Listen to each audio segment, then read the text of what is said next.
अस्मद्गुरुसमारम्भां यतिशेखरमध्यमां लक्ष्मीवल्लभपर्यन्तां वन्दे गुरुपरम्पराम् ஆழ்வார்கள் வாழி அருளிச் செயல் வாழி தாழ்வாதுமில் குறவர்தாம் வாழி ஏழ்வாறுமுய்ய அவர்களுரைத்தவைகள்தாம் வாழி செய்யமறை தன்னுடனே சேர்ந்து அகலகில்லே நிறையுமென் அலர்மேல் மங்கை உரைமார்பா நிகரில் புகழாய் உலகம் முன்னுடையாய் என்னையாழ்வானே நிகரிலமரர் முனிக்கணங்கள் விரும்பும் திருவேங்கடத்தானே புகழொன்னில்லா வடியேன் உன்னடிக்கீழ் அமர்ந்து புகுந்தேனே அகில புவன ஜன்மஸ்தேம பங்காதிலீலே வினத விவித பூத விராதரக்ஷை கதீக்ஷே ஸ்ருதிசரசி விதீப்தே பிரம்மணி ஸ்ரீனிவாசே பவது மம பரஸ்மின் சேமுழி பக்திரூபா श्रीमान वेंकटनाथार्य कवितार्किक केसरी वेदांताचार्यवर्यो मे सन्निधत्तां सदा हृदि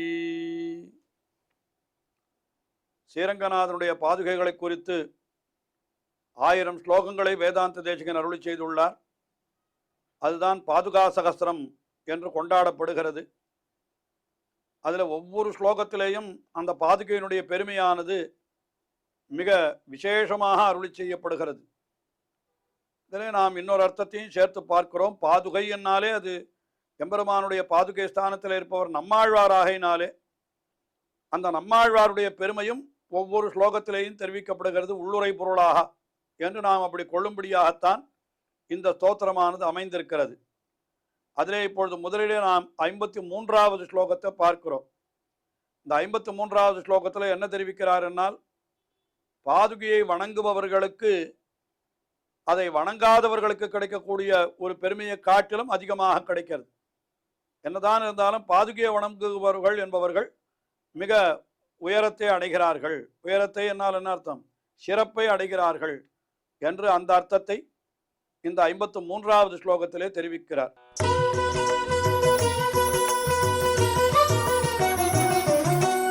शिरसि विनिहितायां भक्ति नम्रे भवत्यां सपति तनुभृतस्ताम् उन्नतिं प्राप्नुवन्ति मदिरुपपदरक्षे यद्वशेनैव तेषाम् अनितर सुलभं तद्धाम हस्तापचेयम् என்ன தெரிவிக்கிறார்? முதல்ல शिरसि विनिहितायां भक्ति नम्रे भवत्यां, भक्ति नम्रे பக்தியோடு கூடியவர்களாக வணங்கி, சிரசி வினிகிதாயாம் தங்களுடைய தலையாலே தாங்குகிறார்கள். யாரை என்னால் அது நடுவில் அது பதத்தை சொல்லுகிறார். மதுரிப்பு பதரக்ஷே உன்னை பவத்யாம் மதுரிப்பு பதரக்ஷே. மதுரிப்பு என்னால் மது என்கிற அசுரனுக்கு எதிரியான, அதாவது அவனை அழித்தவனான அவனுடைய திருவடிகளை ரட்சிக்கிறது இந்த பாதுகை.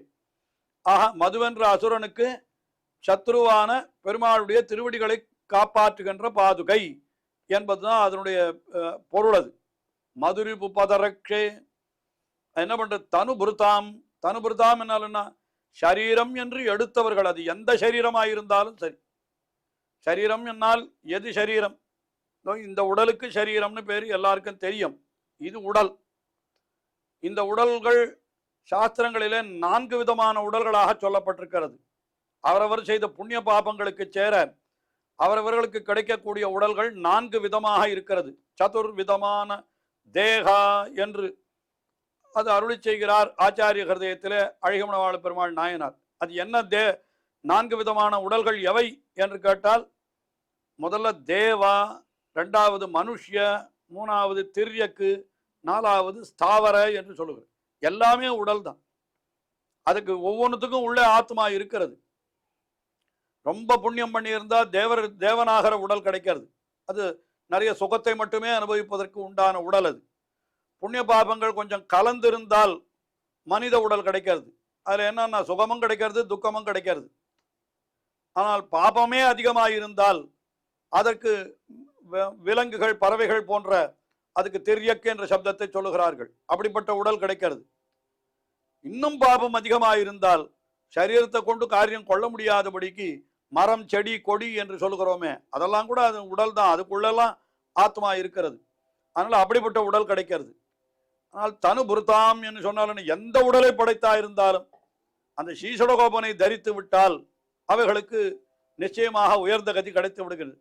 சபதி தனி புருதாம் சபதி உன்னதிம் பிராப்னுவந்தி. சபதி உடனே அவர்கள் உன்னதிம் பிராப்னுவந்தி என்ற மேன்மையை அடைந்து விடுகிறார்கள்.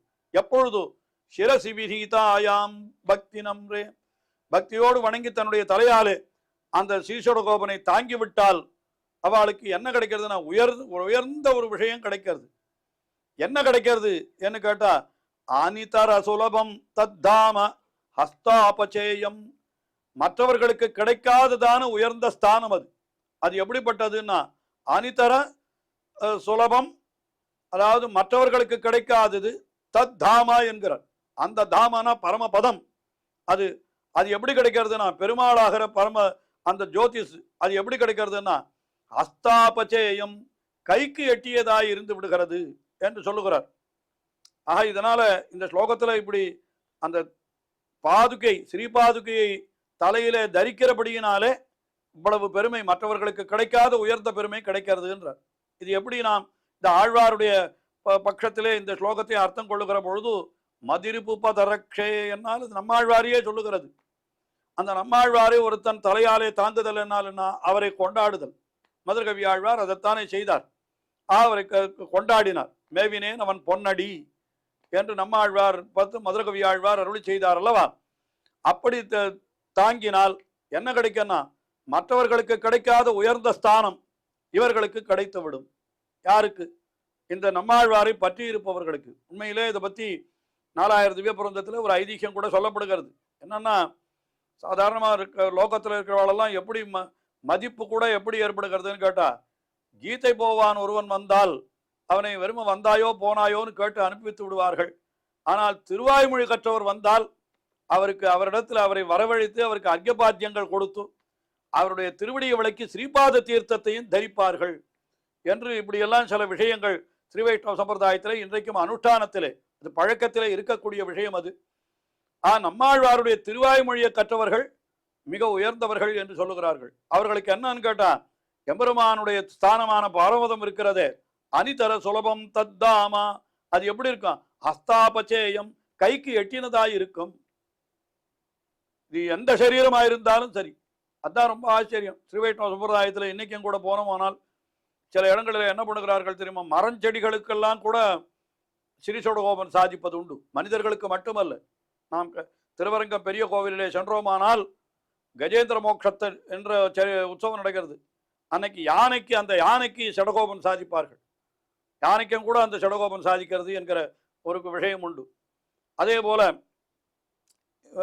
திருமலை திருப்பதி அங்கே சென்றோமானால் அனந்தாழ்வான் என்கிற ஆச்சாரியர் இன்றைக்கும் அங்கே ஒரு மரமாக எழுந்தருளியிருக்கிறார் என்று நம்பிக்கை. அங்கே அது அவருடைய சரித்திரத்திலே சொல்லப்பட்டிருக்கிறது.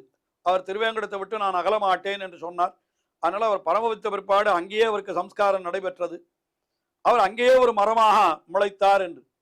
இன்னைக்கும் கூட திருவேங்கடமுடியான் வருஷத்திலே 2 நாள்கள் ஒவ்வொரு வருஷமும் அங்கே எழுந்தருளி அங்கே மரமாக எழுந்தருளி இருக்கிற அனந்தாழ்வானுக்கு ஸ்ரீஷடகோபன் மரியாதை சாதிக்கிறார். அப்போ மரத்துக்கு கூட ஸ்ரீஷடகோபன் உண்டுன்றதுக்கு சொல்கிறேன். இப்படியெல்லாம் நம்முடைய சம்பிரதாயம் எதுக்காகன்னு கேட்டால், அந்த ஸ்ரீஷடகோபன் சம்பந்தம் பட்டால் அது எந்த உடலாக இருந்தாலும் அவர்களுக்கு உயர்ந்த ஒரு உன்னதியான ஸ்தானம் கிடைக்கும் என்கிற அர்த்தத்தை தான் இந்த ஸ்லோகம் தெரிவிக்கிறது. அது ஸ்ரீஷடகோபன் ஸ்தானத்திலே நம்மாழ்வாரை கொண்டோமானால் நம்மாழ்வாருடைய சம்பந்தத்தாலே எல்லாருக்கும் மோட்சம் கிடைக்கிறது என்கிற அந்த அர்த்தத்தையும் இங்கே நாம் கொள்ளலாம். அடுத்தபடியாக 54வது ஸ்லோகம். இந்த 54வது ஸ்லோகத்தில் என்ன தெரிவிக்கிறார் என்னால், ஒரே ஒரு முறை அந்த ஸ்ரீஷடகோபனை தலையிலே தரித்து விட்டால் கீழ் ஸ்லோகத்தில் சொன்னத்தையே மறுபடியும் வேறு விதமாக தெரிவிக்கிறார். என்ன சொல்றான்னா, அவர்கள் என்ன பண்ணுவான்னு கேட்டா, நரகம் மட்டுமல்ல சொர்க்கலோகத்தையும் தாண்டி விடுவார்கள். அதற்கு மேலே சொர்க்கலோகம் என்கிறது கூட ரொம்ப உயர்ந்தது என்று நாம் நினைக்கிறோமே தவிர, அதை விட உயர்ந்தது பரமபதம் வைகுண்டம். அதைத்தானே கீழ் ஸ்லோகத்திலே செருக்கிற பொழுது தத்தாமா என்று சொன்னாரே, அந்த எம்பெருமானுடைய ஸ்தானமான பரமபதம் என்று சொன்னாரே, அந்த தத்தாம ஹஸ்தாபச்சேயம் என்று சொன்னதை விவரிக்கிறார் என்றே கொள்ளலாம். அடுத்தபடியாக 54வது ஸ்லோகத்திலே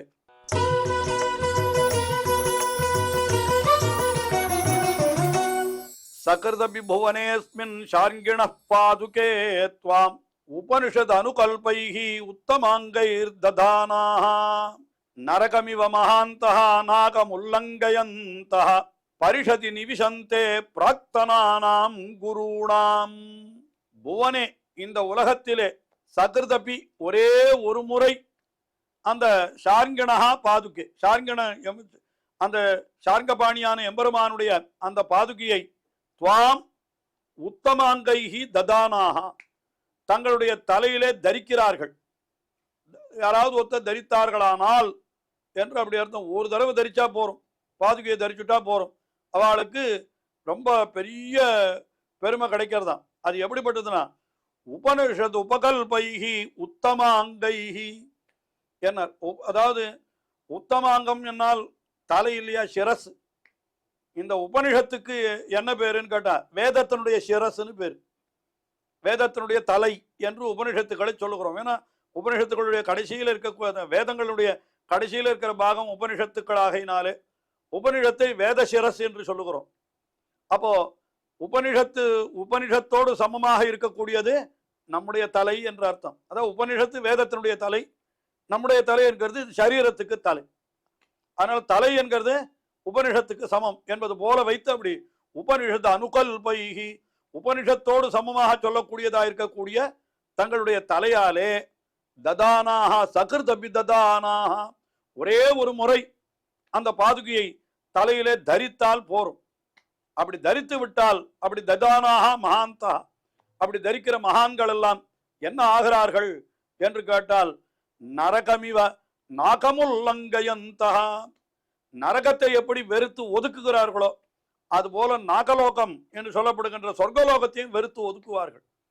ஏன்னா சொர்க்கலோகத்திலையும் கூட எப்படிப்பட்ட போகம்னு கேட்டா ஏதோ ஒரு 4 நாள் இருந்து நம்முடைய புண்ணியம் இருக்கிற வரைக்கும் சொர்க்கலோகத்துல அனுபவிக்கலாம்.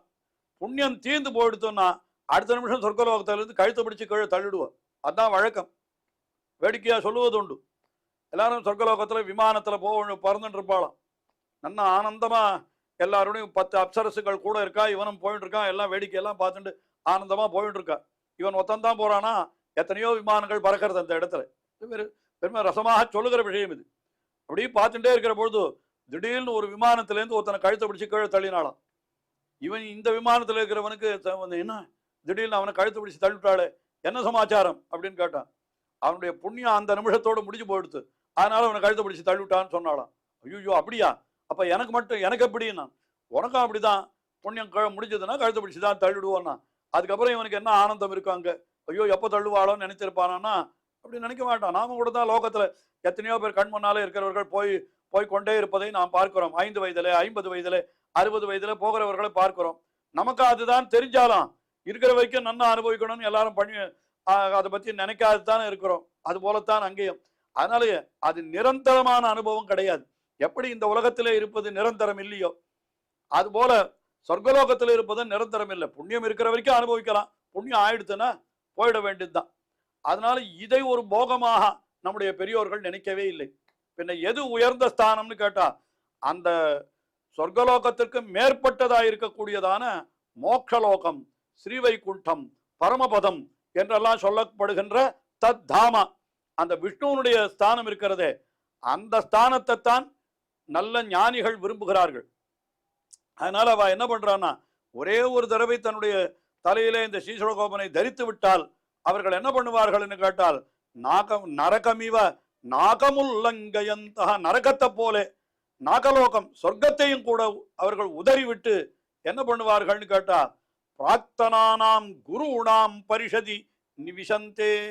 என்னாலன்னா அவர்கள் உயர்ந்தவர்களான அந்த குருணாம், அதாவது தங்களுக்கு பிராக்தனானாம்னா தங்களுக்கு முன்னே இருந்தவர்களான குருணாம் ஆச்சாரியர்கள் எந்த இடத்திற்கு போய் சேர்ந்திருப்பார்கள், பரமபதத்திற்குத்தான் போய் சேர்ந்திருப்பார்கள். அப்படிப்பட்ட அந்த குருக்களை போய் இவர்கள் அடைகிறார்கள். குருக்கள் என்னால் ஆச்சாரியர்கள், பரமபதத்தில் இருக்கிற ஆச்சாரியர்கள் யாரோ அந்த ஆச்சாரியர்களை போய் இவர்கள் அடைகிறார்கள். ஆக இதெல்லாம் எத்தாலே கிடைக்கிறதுன்னா அந்த ஸ்ரீசடகோபனை தலையிலே தரிப்பதாலே, ஒரே ஒரு முறை தரித்தாலும் அந்த பேரு கட்டுவிடும்னார். அப்படியே நம்மாழ்வார் விஷயத்துல சொல்லணும். நம்மாழ்வாரை நாம் பற்றி விட்டோமானால் அவருடைய திருவாய்மொழியில இருக்கக்கூடிய வைபவத்தின் காரணமாக நமக்கு என்ன கிடைக்கும்னா இந்த சொர்க்கத்திலேயும் நமக்கு வெறுப்பு ஏற்பட்டு பரமபதத்திலே போய் ஆச்சாரியன் திருவடியை அடையக்கூடிய உயர்ந்த பேரு கிட்டும் என்கிற அர்த்தத்தை இந்த ஸ்லோகத்திலே வேதாந்த தேசிகன் அருளி செய்கிறார் என்றே நாம் கொள்ளலாம். தொடர்ந்து அனுபவிப்போம்.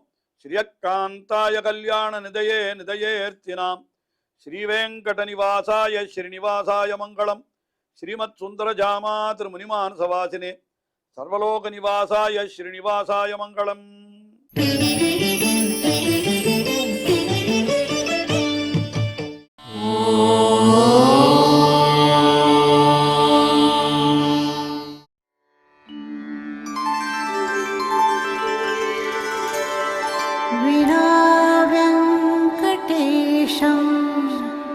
ननाथो ननाथः सदा वेङ्कटेशं स्मरामि स्मरामि.